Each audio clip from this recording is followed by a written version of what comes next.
mice that ate iron. Once there was a rich merchant called Sam. Time passed and his business turned for the worse. Soon it was so bad that he not only lost all his money, but he also got into debt.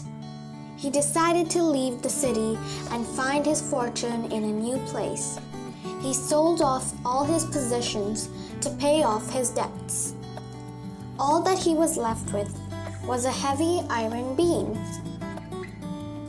Before leaving this town, Sam went to see his good friend, Will. He requested him to keep the beam with him till he returned.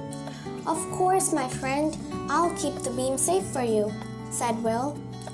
Sam thanked him and left. He traveled far and wide for many years and worked very hard. He started trading and soon became rich again. He returned to his town, bought a new house, and opened a very large shop. Will had also heard that Sam is back in town and has started a new business with the money that he had earned in all these years.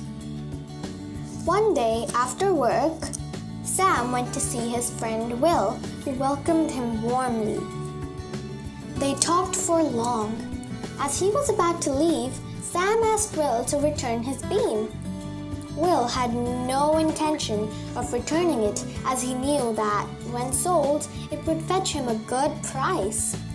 He put on a sad face and said, "Something bad has happened.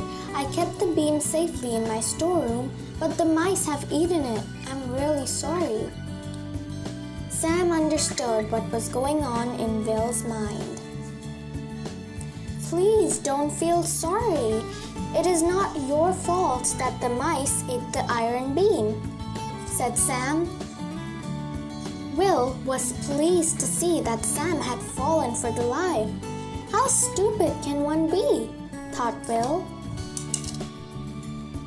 Meanwhile, Sam asked Will to send his son home with him so that he could hand over the gifts he had bought for him. Will immediately asked his son, Jack, to go with Sam and fetch the gifts. Sam took the boy home and locked him in the cellar of his house. When Jack did not return home by evening, his father got worried and came to ask about the whereabouts of his son. Sam said, "Oh, it was so unfortunate. While we were coming to my house, an eagle swooped down and carried the boy off.